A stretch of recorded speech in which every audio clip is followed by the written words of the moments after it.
Hello and welcome to Lightways at Life Astrologer with me, Anna Isabel, and my delightful, wonderful guest today, Anne Whitaker. Hello, Anne. Hello, I hope you like my sunflowers in the background. I love your sunflowers in the background. And given that today is dull, rainy, and cool, Yeah, they add a flash of warmth and sunshine to an well, otherwise dull. my lovely stepdaughter, who's also a Leo like me, brought me them last weekend when she came to stay. So there you go, Leo and the sunflower. Perfect. So you're here today, and we thought it would be a great idea to talk about cycles. So I'm thinking, where should we begin? And maybe the first one that may be one of my favorites. How about Jupiter?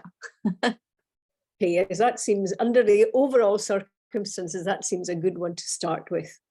But before we do, I'd just like to say that one of the great things I learned from astrology very on is that life is not linear. It is cyclic. It is, absolutely. And we begin with the moon, don't we? The lunar cycles, and that we Yeah. months, and the solar cycles, the solar return. But it's, yeah, one of my favorites is indeed Jupiter, and I love Jupiter returns. What do you feel about Jupiter returns? I love them as well. Perhaps we should explain to people that Jupiter, all the planets have a return cycle. And I've got my favorites listed here, so maybe we can run over them in a minute. But the Jupiter cycle is 11.6 years, roughly between 11 and 12 years. And our first Jupiter return is at between 11 and 12. And that's, of course, when we all go into high school and open our perspective. And then the next one, I hope people are watching this are thinking about their own lives as we speak, by the way. And because we're going to talk about ours, aren't we, Anna? We're going to say one or two things about ours because we have things to say. And the second one is 23 to 24. The third one is 35 to 36. The fourth one is 47 to 48. And the next one is 59 to 60, which is super important because it's also the second Saturn return. So the fifth Jupiter cycle and the second Saturn return occur at roughly the same time in everybody's life. So we'll talk about that in a minute. So Jupiter opens us out to new possibilities, new adventures, new people, new experiences, the whole purpose being to broaden our horizons in life. And the thing about astrology that makes it so subtle and so fit for explaining the complexity of human beings is that nobody's Jupiter cycle is quite the same as anybody else's. Because if you have a very strong Jupiter link, which both of us have, then Jupiter is going to be a much more dominant archetype or force in our lives than somebody who doesn't have a particularly striking Jupiter pattern. And where Jupiter is in the horoscope, what sign it's in, what house it's in, what planets it's connected to or not, all determines the fine tuning. So one of the really important things for me as an astrology teacher, and I'm sure for you, is given all this complexity and subtlety, it's so important for us to be able to explain to people the essence of a planetary archetype. And Jupiter is about opening out to the new. The purpose being to expand our, if you like, our soul's journey, if that's how you choose to look at your life, which I certainly do it. I know you do. So what happened to you at your first Jupiter cycle, Anna? Well, I'm just trying to think about that because I think that's when I skipped a grade. Oh, really? Yes, because what happened? Oh no, it was the second time I kind of skipped a grade. So I skipped a grade the first time. Okay. Around the age of 11. And then around the time of the Jupiter return, I was put into a class where half the curriculum was the normal kind of grade. Okay. and the other half of the curriculum, the core subjects, we were another grade ahead. So I'm using the word grade because this was Canada. And so Right. it's Okay. the year. So here we would say the year. But so that's what happened at that point, is that the core languages, the core subjects, and I was just thinking that included French. We skipped a year, and we actually had to go and do the exams in the local secondary school, because in Canada, or certainly in Ontario, where I went to school, we don't go into secondary school at the same time as here. So here, I mean, there were middle schools, but a lot of the children, that you leave your primary school at the age of 11. Okay. So it's year 6 you leave, but there you leave at year 8, and year 9 where we're in secondary school. Okay. So we were in year 8, but we were having to go to a secondary school to do our exams for those subjects. I think that's actually quite a Jupiterian experience, because quite literally you're going out into a bigger world. You're leaving that, That's the essence of it. That's the essence of it. You move yeah. out into a bigger world. And the experiences that trigger that aren't necessarily always comfortable, because I have, I can't remember where your Jupiter is in your horoscope, but mine is in Scorpio. And the formative experience of my first Jupiter return was the death of both my lovely grandfathers. Oh my goodness. Because one of them died in January and the other one died in May. They both led a long life. I mean, my grandpa Callum, I grew up in the Outer Hebrides in the island of Lewis. So hardly, just very different from your background in so many ways. But my grandpa Callum was a real Jupiterian character. He had traveled the world. He'd been to South America, doing cattle ranching, and he'd been in the Cascade Mountains, and he ended up being a lay preacher in the center of Stornoway, where I grew up. And he used to be well known for visiting all the foreign sailors that were in the local hospital, because that happened every so often. And the very religious, narrow free church people used to say to him, "Callum, what are you doing going to visit these papists in the hospital?" And Callum would say, "My friend, we are all God's children." So that was my lovely grandpa. And he was chasing hens up the street when he was 83 and had a heart attack and died the next day. So, I mean, that was for him the perfect exit. And it was all very Jupiterian.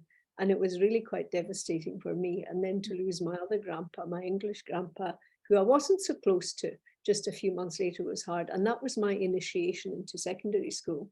So I went to secondary school without not being able to tell my grandparents that I had done as well as I had, which made me sad, but also having to process 2 significant deaths, which of course opened me up to all kinds of realities that I hadn't really had to confront before. So I think it's really important to say that Jupiter opens you up to new possibilities and new awarenesses, but it's not always comfortable. No, it isn't. I'm just thinking about that difference. Yours is in Scorpio, mine is in Leo. But interestingly, it involved the 9th house because it's sitting in the 12th in a square with the 9th. My son is in the 9th. And so it was like being invited to play with the big children, when you're still quite young, because I would have been actually already a year younger than everybody else in my year group. And I was 2 years younger than those in secondary school. So it really did feel a bit like that. So it's quite an interesting contrast there. Yes.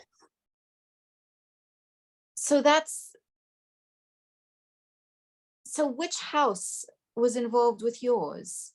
In the third house in Scorpio. Yours But then is bear in mind that my Jupiter in Scorpio in the third squares all my Leo planets in the 12th, all of them.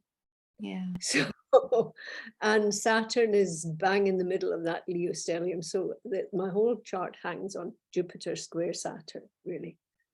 And there's a very interesting family story, which I'll maybe quickly tell you about that. Think about Jupiter and Saturn. My grandpa Callum came back from South America, having left his brand new wife to bring up their first child on her own, whilst he went and made money in South America. He came back and said, Marianne, we have this wonderful opportunity. I've been given a ranch. We can go out there with the baby. And what do you think? And she looked at him and she said, well, Callum, I will come with you as long as we bring my coffin along with us. So that, my dear, is why I don't speak Spanish. But isn't it a fabulous story? Because it's my grandpa is Jupiter and my grandma is Saturn. And my mother's horoscope has got the sun in Aries square the moon in Capricorn. Ah, yes. There's So that. literal. Yes. Yes. So you see these powerful signatures, but from the first Jupiter return, on the second one, I went away and did my diploma in education and certificate of education. On the third one, I did my astrology certificate. On the fourth one, I did my Center for Psychological Astrology diploma. And on the fifth one, I had my first book published in America. So there you go. It was all education all the way. Funny thing is, I don't remember much about subsequent Jupiter returns, but what I do remember is the last one. And the last one was so significant because it involved the arrival of Teddy, my dog. And So I had been wanting a dog in my life for forever. And Teddy arrived, and he arrived whilst, just like now, Venus was in Leo, and in that year she went retrograde in Leo in my 12th with Jupiter, and it was the Jupiter return. So it was a Venus Jupiter conjunction on my Jupiter return, and Teddy arrived, and it was like this beautiful dream that just came true. But what I think is interesting there is that when we think about Jupiter being about expansion, possibly one of the biggest experiences of expansion in my life has been Teddy's arrival. So there's been a few, but Teddy definitely one of the absolute biggest. And my world just expanded massively because I suddenly was in contact with dog behaviorists and learning about behaviorism from a different perspective, but it was informing my work with people and understanding my work with people even better, and children, and looking at developmental psychology from a different perspective and enriching that. So what an amazing selection. It's been huge. My circle of friends just expanded. It seemed exponentially. It was just, and infinitely. It's been one of the biggest growth spurts that I've ever put on. Which one was that? Was that the third one or the third one? It's the third one. Yeah. That was the 36, 37 one. Yeah. Yeah. So yes, it was quite a big thing. So yes, that's my favorite. It's amazing, really. And but it's so important to stress that Jupiter doesn't always bring undiluted benefits. It can be quite difficult. I mean, I've written a book about the Jupiter-Saturn cycle, the Jupiter-Uranus cycle, called Jupiter Meets Uranus: From Erotic Bathing to Stargazing. I thought if I put a a subtitle like that would help to sell the book. But it's, No doubt. you can see from people's experiences, because I had 17 people wrote into my research study, and they all had something significant at 5 to 6 degrees of Aquarius, which is where the Jupiter-Uranus conjunction was going to hit. And they all had some kind of left field disruptive, life-changing experience, all of them, even the ones who had no idea of astrology at all. But Jupiter can really bring shadow material. And if you ever doubt that, go and have a look at a whole list of Nazi leaders who all had prominent Jupiters.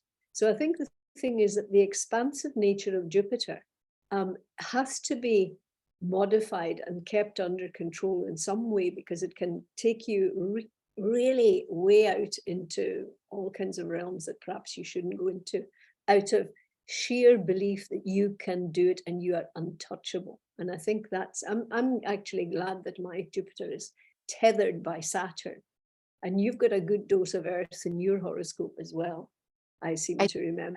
Yes. And I think that's really, really helpful if you've got a lot of Jupiter. So anyone out there who's got lots of Jupiter, just try not to be too self-congratulatory about how wonderful it all is, because it can be quite difficult sometimes, if not for you, perhaps for other people. So it is. Do you think that's a fair comment?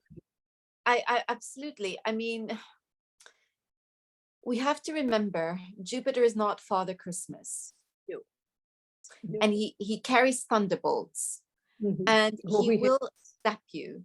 And you know, we can suffer from too much choice, too much choice. Which way do I go? So we can suffer from paralysis when we're at that juncture where there's all these opportunities, all these possibilities, and which way do we turn? And that's confusion. And I think that is one of his thunderbolts. You know, that's part of the shadow side of the whole thing. Exactly, absolutely.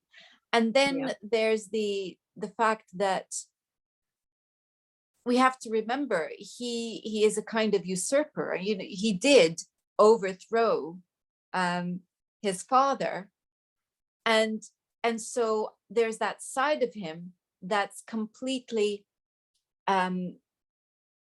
expansive and wants to do things differently.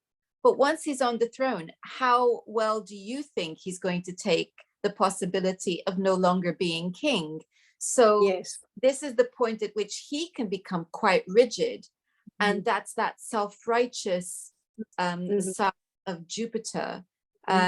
So here he is, the patron of all travelers, but actually he can also represent the xenophobe within us. So there's all of that. Yeah, I have Jupiter in Scorpio, which is a fixed sign, and I really have to. I think everyone who has a strong Jupiter comes into this world with a portable soapbox to stand on and declaim, whether the audience wants to be declaimed to or not. And I really have had to be careful about that side of myself over the years. Of course, being a teacher gives you a wonderful opportunity to declaim. So I don't know about you, but I've had to be quite disciplined and not mind if my students take a rise out of me and they say, well, Anne, I see you're on the soapbox again. And that would get me off it, you know. Yes, indeed. I would say that strong opinions certainly come with Jupiter. I won my very first public speaking contest at the age of 10. Keeping in mind that my son is 9. Jupiter and Leo in this 9th house, that doesn't surprise me. The sun is in the 9th, Jupiter is in the 12th. But what makes me smile is that it was a speech on children's rights. There you go. And you know, there it is. And the following one that I did was on the importance of freedom. Yeah. So that would have been at the age of about 11. On your Jupiter return. How very apt. So this is really is the stuff of Jupiter. he does bring us this incredible sense of freedom, the importance of freedom, and Yes, a absolutely. sense of, I think, the connection with natural law and the need Mhm. to expand as well. So this is important stuff. And if you are sitting at home thinking, well, my Jupiter returns were not that memorable, check where it is, because if it's sitting in the 12th house like mine, remember, I only remember 2 of my Jupiter returns. Yes, well, they were pretty flippin' memorable though, weren't they? And you They were. probably, if I I questioned you closely at some point somewhere, I would go through them and I would help you to see what these what it was. But I think that are. sometimes what I was going to say is that sometimes the effects of those Jupiter returns are not immediate. That's a So good. when I was talking about Teddy coming into my life, that was glorious, but that Mhm. wasn't when the expansion happened.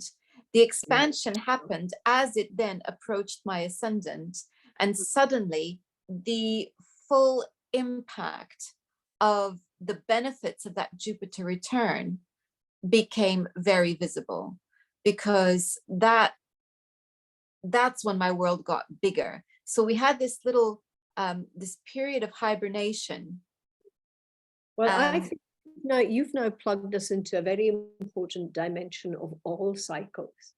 And I think we can understand it through looking at the ordinary tiny little 28, 29-day cycle of the sun and moon. Because the new moon every month takes place in the dark. And it's only after a couple of days, when the first crescent is beginning to form in the heavens, that you begin to feel the new energy of that month coming together. And I think you can apply that principle to every single cycle. I mean, I noticed after quite a long time of being a practitioner, for example, the Saturn cycle is 29 to 30 years. And I used to notice over and over that, I'm sure you've seen this as well, that it's the first 2 or 3 years before things actually take shape and form and structure that's going to determine the unfolding of the rest of your Saturn cycle that you've just entered. Because, for example, I had mine at 29 to 30, as everyone does. Changed career, changed location, met Ian when I was about 31, and we got together when I was about 32, 33. So, and that was, a very formative experience at the beginning of my Saturn cycle.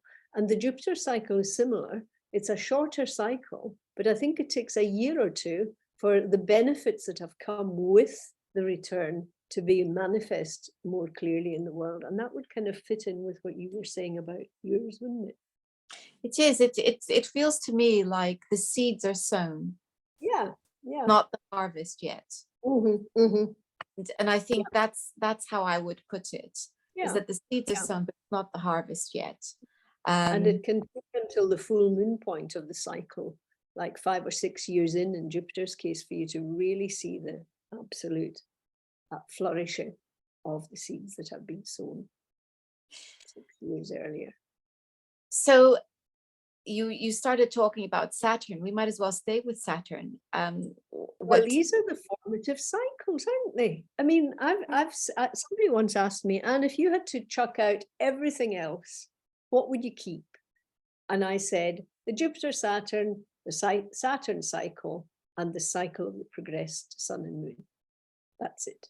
So Saturn. So what do you think? Saturn cycle. What do you want to say about it? what do I want to say about it? Maybe the words that come to mind immediately are like tough medicine. Mhm. These are not the transits that we necessarily look forward to. Oh, Um, we certainly don't. I'm just thinking, have I ever enjoyed a Saturn transit? Right now, I'm going through a phase of sequential waves of Saturn squares. So I'm not thrilled. Great. Oh, oh. I'm not thrilled about it, particularly because he keeps going stationary, just where I don't want him to go stationary. So it's like a prolonged agony each time. But what I would say about it is that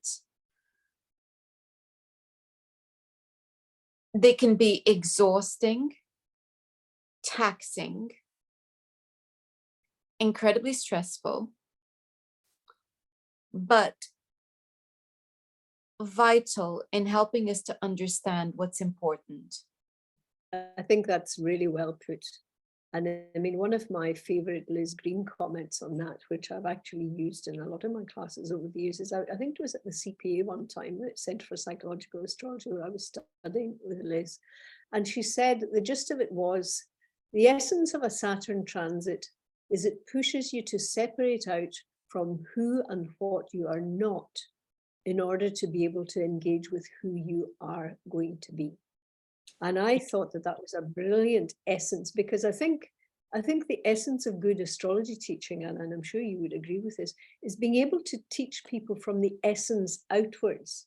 Because if people can understand the essence of a planet or the essence of a planetary combination, and you can draw a whole pile of branches and brainstorm about what the manifestations of that can be, then they can see that we must meet the essence in our lives, but we have agency, and how we express that essence to a degree is fluid. I think it's very much dependent on the level of conscious awareness we're able to achieve as we go through our lives. I think that's what brings agency to the essence of these planetary transits and determines what they're going to be. Absolutely. And what I would say about Saturn is that there's no negotiating, there's no trying to escape from it. And I think we often feel with Saturn that we're very restricted. So it can foster feelings of claustrophobia, being trapped. And I think if we could just take a step back from that panic of feeling trapped and say, okay, I have no choice in this particular matter, but the reason I have no choice in this particular matter is that this is long overdue. It's a bit like, you've been ignoring the bills that have been stacking up over the months, and then comes the deadline for paying them, and you have a choice. You go into debt or you pay them. So hopefully you have the money to pay them. But maybe it's just that you can't be bothered to do the paperwork and you're attending to everything else. And now it's time to attend to those bills that need to be paid. And if you are in that situation where there's debt that's accumulating, and these are all Saturn issues, the debt issue. So maybe, is it that you are not prioritizing your needs in a realistic and helpful way? Do you need help to do that so that you're not hemorrhaging money to things that are not as necessary, but also perhaps not as strengthening, nourishing, grounding, foundational in your life? Are you being distracted by things that are taking away from your essence, the essence of who you are? And I think this is Saturn's job. Saturn's job is to force us to look at and be in the essence of who we are and survey what we're doing in our lives from there. There's an image I used to use with my students, which they found quite helpful, because people tend to be scared of Saturn transits and Pluto transits. And I used to say to them, imagine you're a wise old man, quite strong still, and you've got a big, strong staff, and you walk into an empty room which is completely stripped except for the floorboards. And what this old guy does, old Saturn, is he goes around every single floorboard, and the ones that are sound, he doesn't bother with. But the minute the staff goes through a rotten board, he says that one has to come out, has to be replaced, no negotiation. So I think that's quite a good image, because it lets people see that if you've done this, most of the Saturn work up until this particular Saturn point, let's say 29 to 30, the first return, then the bits of your life that are okay will stay okay. It's the bits that really need to change for your own benefit that really you get confronted with. So, you know, if you're in a job that you hate and is really not fulfilling who you are, then a crisis will come up with that.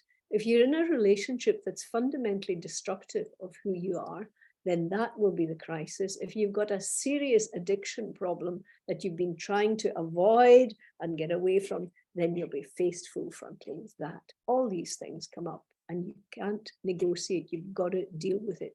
And if you run away, then the next Saturn square, which is 7 to 8 years, every 7 to 8 years, the next Saturn point rather, will confront you with the whole issue again, except harder.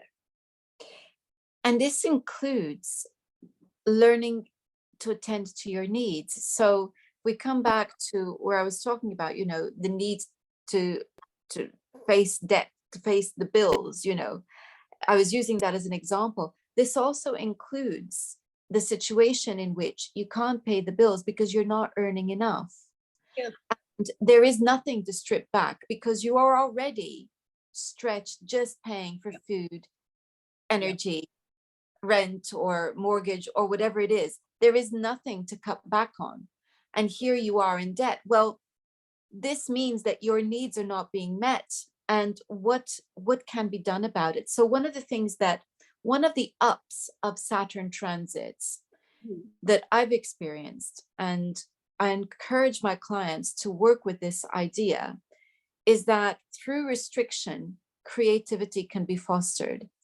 And absolutely, we are very encouraged to believe that creativity happens when we're feeling free. But you know, there's that notion, isn't there, that necessity is the mother of invention. that And cliche come up for no reason.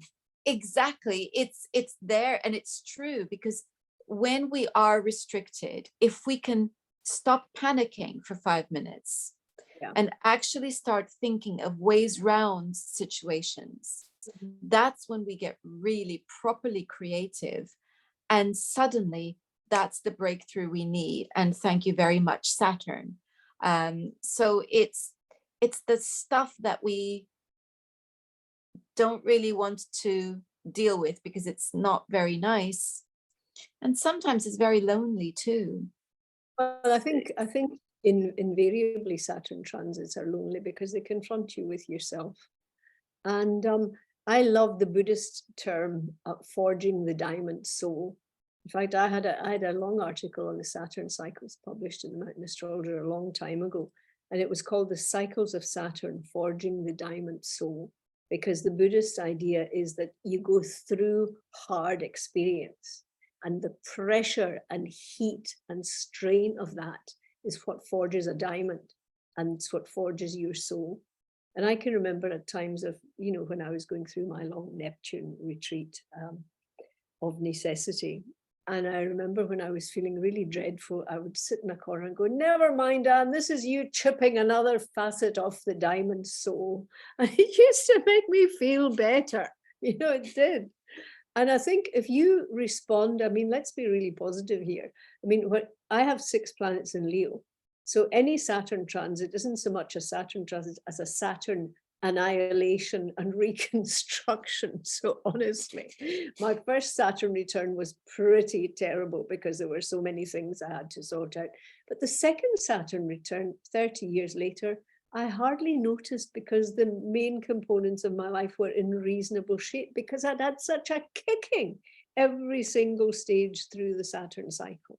And I now feel profoundly grateful to the teaching that Saturn has brought me in terms of my work and my own personal life.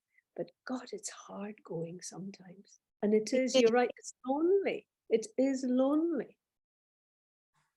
I think another comparison that we can make with Jupiter, I would say, a way to distinguish between them, is that Jupiter we think about as growth and expansion, but Saturn is about maturing. And so it's no accident that it is around that age of 29, you know, that we experience that Saturn return, because Actually, I think up until then, we are possibly playing a little bit at being adult. And Yeah. I look around, people in their early 20s, and I think of them as baby adults because they're finding their way in the world. Yes, they've reached a level of maturity, but they're still trying to work out what they want to do with their lives. And sometimes it looks like they've arrived at complete adulthood. They get married early, they have the children, they have all of that Saturn responsibility before that age of 30. But then it happens, it comes to that Saturn return, and it's, oh, how did I get here? Mhm. And is this all there is? What's going on? Did I really want this career? It's those questions that are being tested. So, who are you? Are you really this person? You've built this up, really, really quickly. But, and then conversely, there's the ones who reach that age and are going, I haven't built anything up. who am I?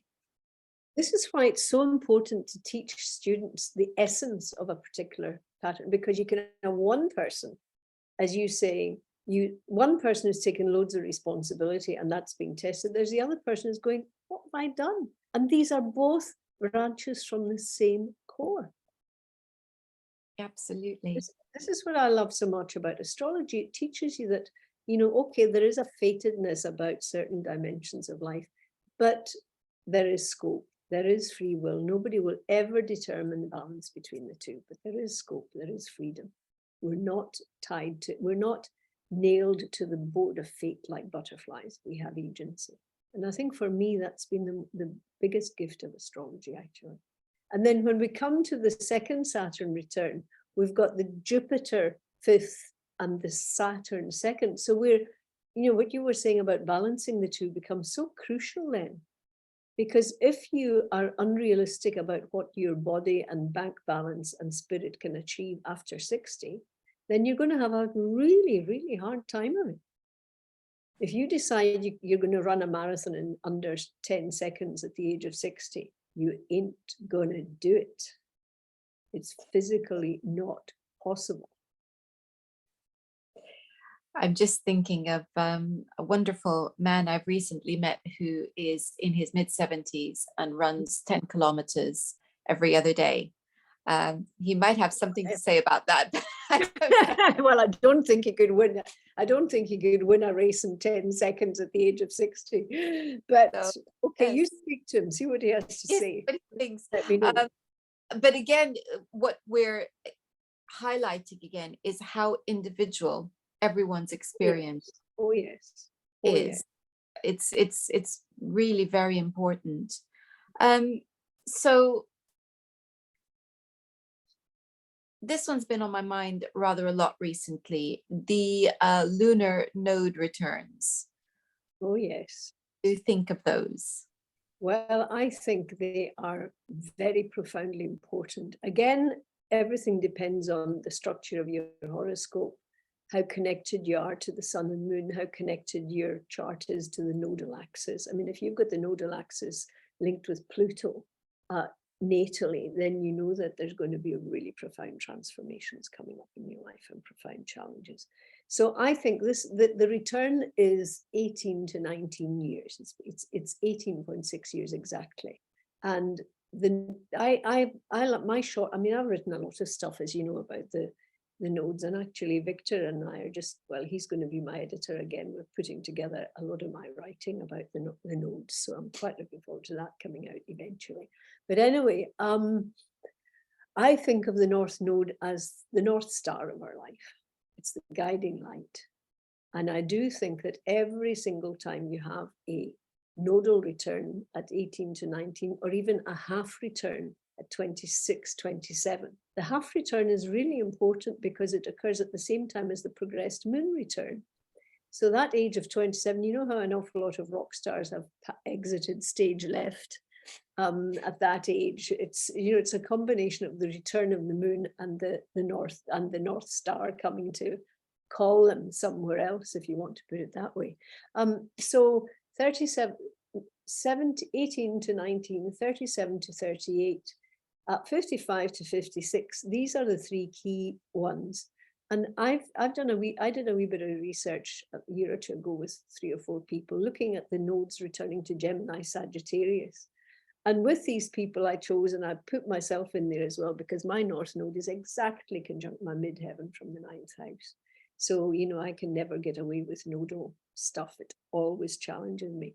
But we looked at that, and what really struck me and really interested me was in every single case, when the node returned to that place in their horoscopes, you could see the developmental shift and the movement more towards the North Star, the movement more towards who they were meant to be. And that again can be quite difficult because there can be some reorientation that needs to happen. What happened to me when I was between 18 and 19 was that my first love was killed in a car crash. And I discovered that I didn't believe in anything. And it took me literally until the next one when I was about 37, 38. By the time I had recovered enough faith in life to actually set myself up self-employed. But that was a very, very hard challenge to my sense of what my purpose was and where I was going and all the rest. That's quite extreme. Not everybody has that kind of experience. In fact, very few people do. But because of the particular alignments of my various things in my chart, that's what happened. But, so your nodes, because that's a very traumatic return, are they conjunct or squaring anything? Yep, the North Node and South Node are conjunct the MCIC exactly to within minutes, and they're square the Sun and Moon conjunction in the 12th house. So I see. Okay, so this is loss. Yeah. That's loss.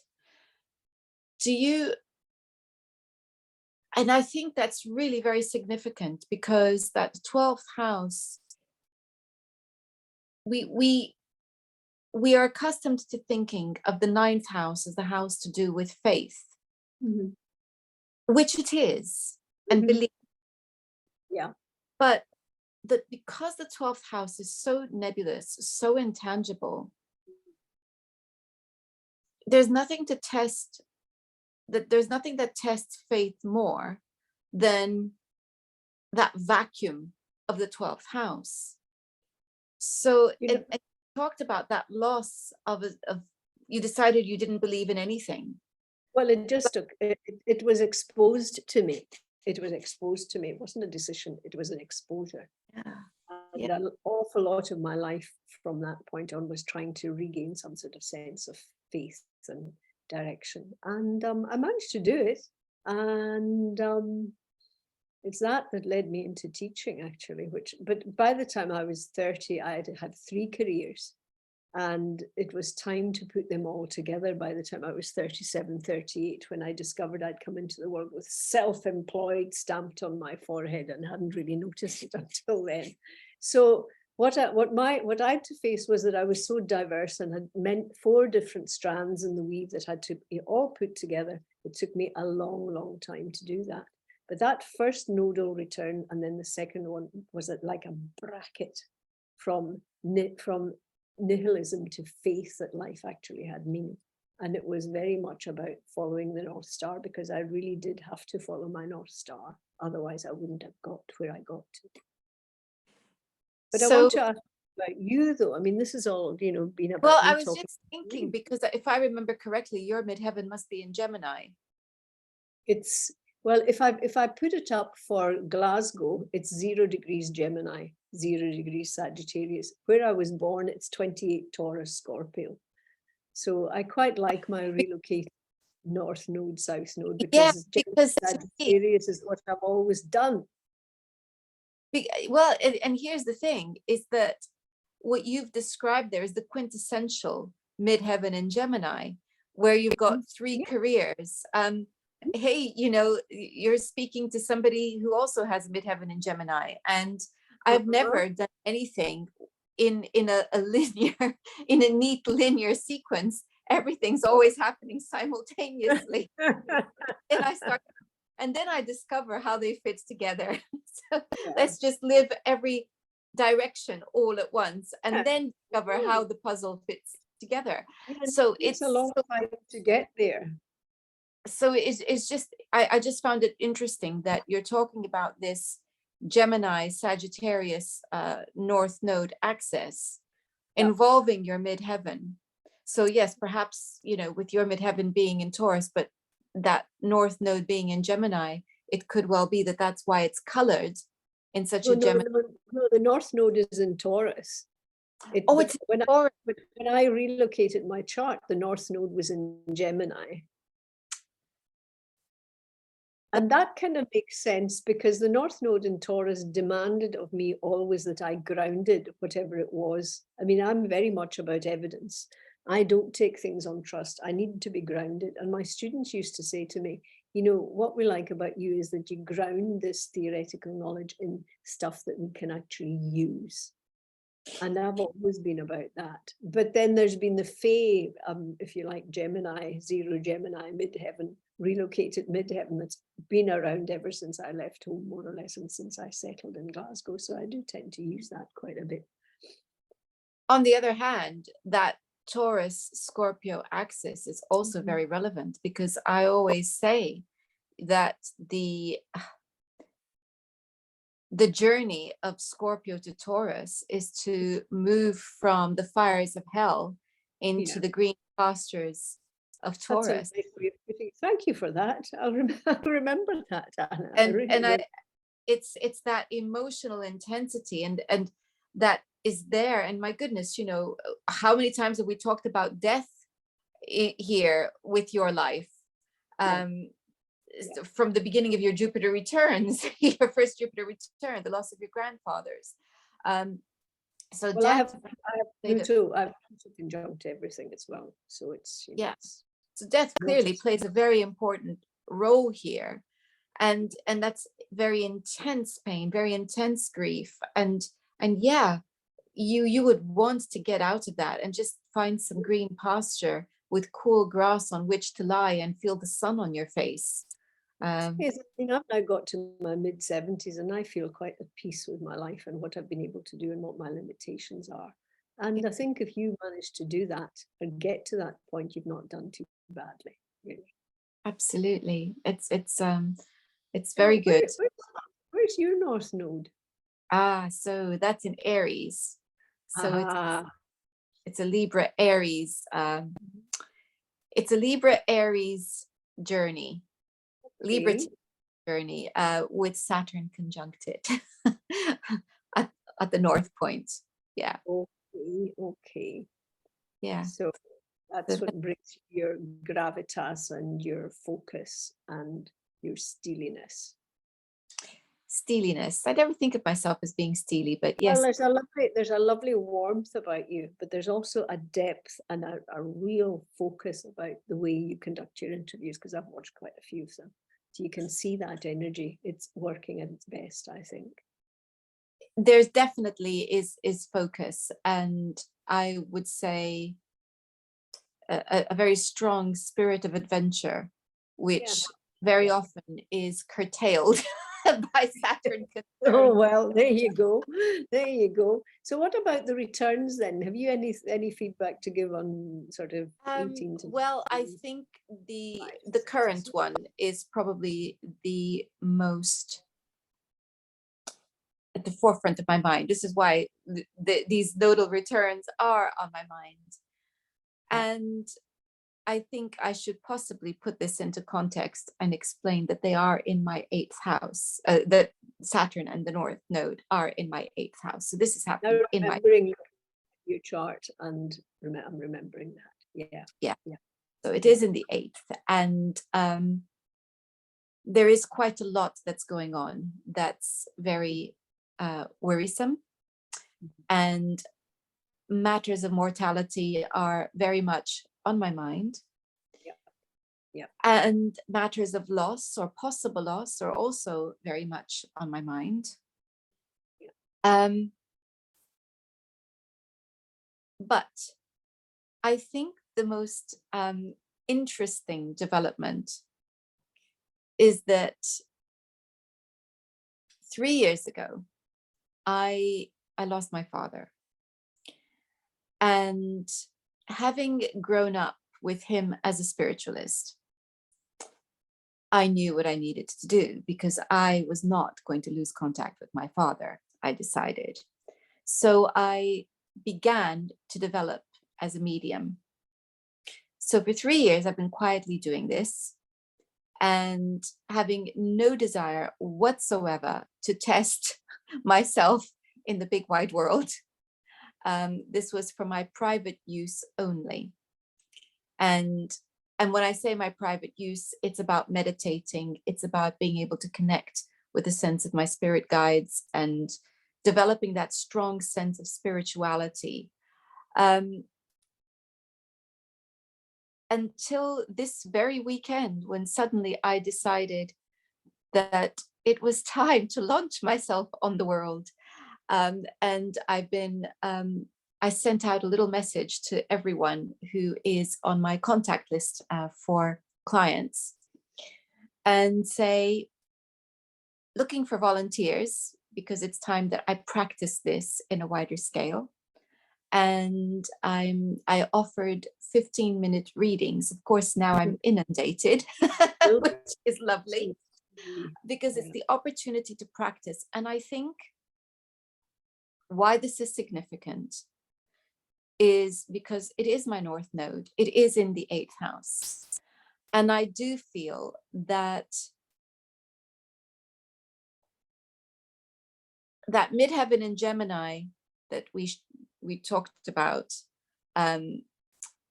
yes, there's the teaching, there's the broadcasting, there's all of that core communication stuff. But that North Node is saying, but this is the direction. So everything else must serve this direction. That's a very good way of summing up what the North Node says to us. Exactly. And so at this North Node return, suddenly I felt it. It was time to go to follow that North Node, that North Star that you talk about, in yet a different way, to put it to use to what I feel is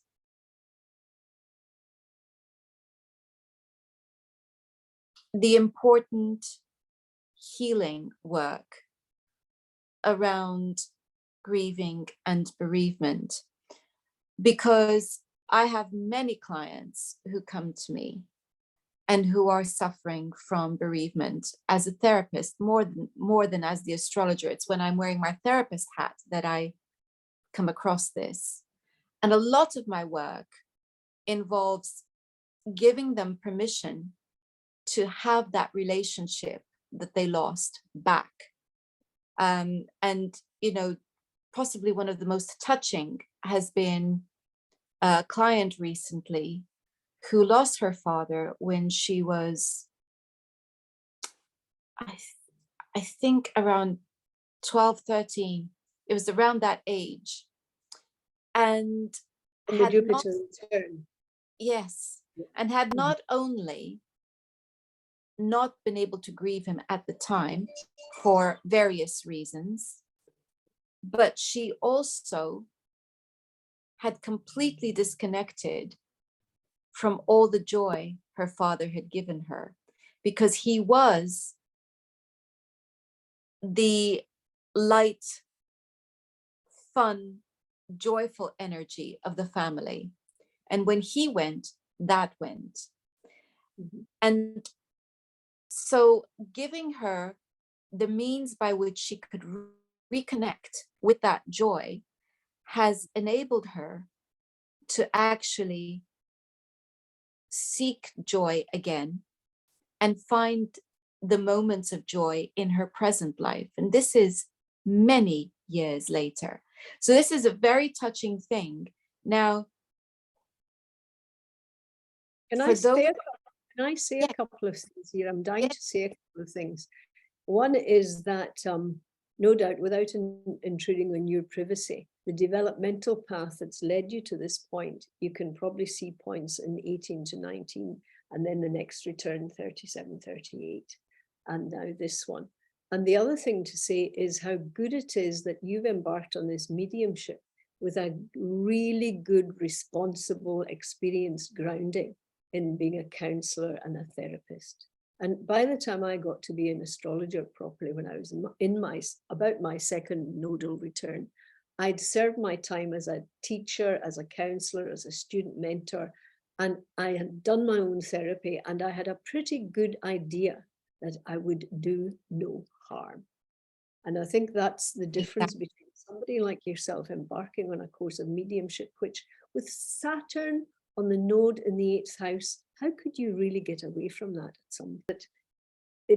It's very moving to hear this, because it sounds to me as though you've served the apprenticeship demanded of you by Saturn in the North Node in your 8th house. Yes, indeed. It certainly, it feels that way. And I think, to me, it's just a joyous thing, because not everyone is going to want that connection. No. But for those who do, if I can facilitate that, then that's fantastic. That's very healing and very positive. And it's just another way of helping to heal. So this is because I think it is all about healing. It's all about healing at a very deep level. So wherever your North Node is, and whether you're approaching the return now, or have just been through it, or are thinking about it in a few years' time, understanding what that path is that's been created for you, and the myriad of ways in which you can explore it, I think is going to be tremendously helpful, because then things make sense. No, I would absolutely agree with that. You know, I went a few years ago, I suddenly felt like there's what I wanted to do, and then there was life. And I'm sure we all come to this realization, but it felt to me, I don't know if you've ever watched pigs being shown. When pigs are being shown in a ring, it's not like dogs that trot alongside on a lead at crufts.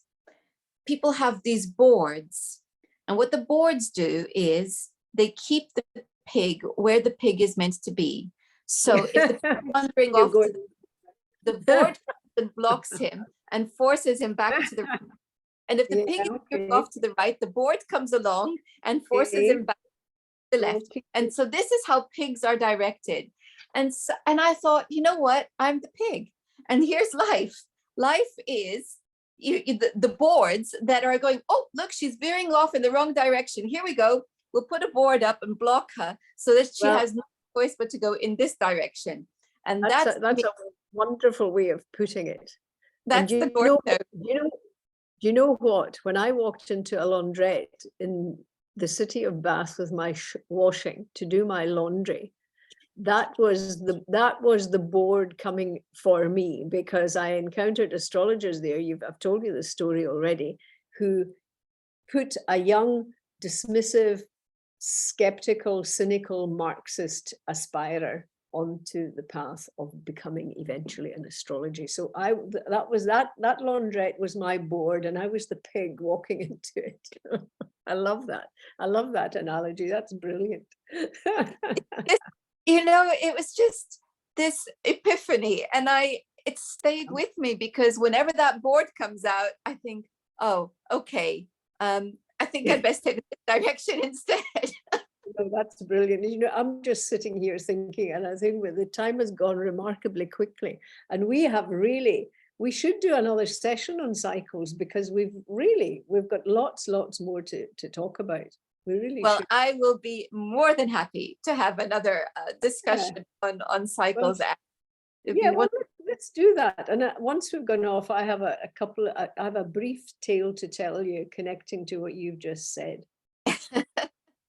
And thank you so much for your time today. So welcome. You're so welcome. It was so If, good.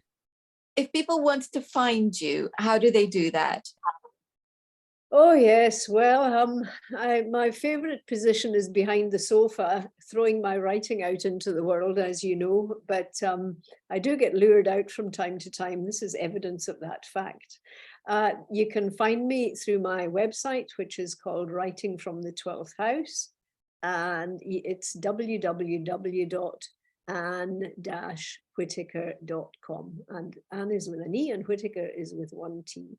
So you can find me there. And also you can find me through Amazon, where you'll find my book, which is called Postcards to the Future, which is a collection of 60 essays, articles, and columns, which I'm glad to say has been well received by the world in general. And I'm very happy about that. So anytime you fancy dipping into that, you're welcome.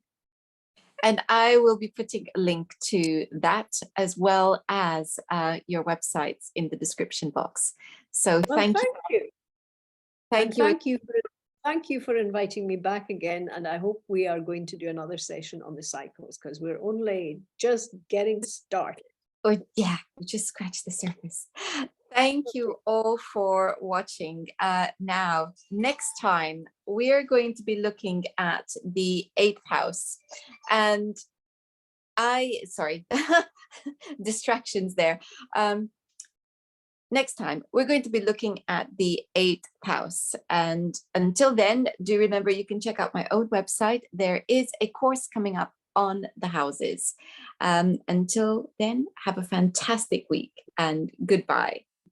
Bye-bye, everybody. Bye.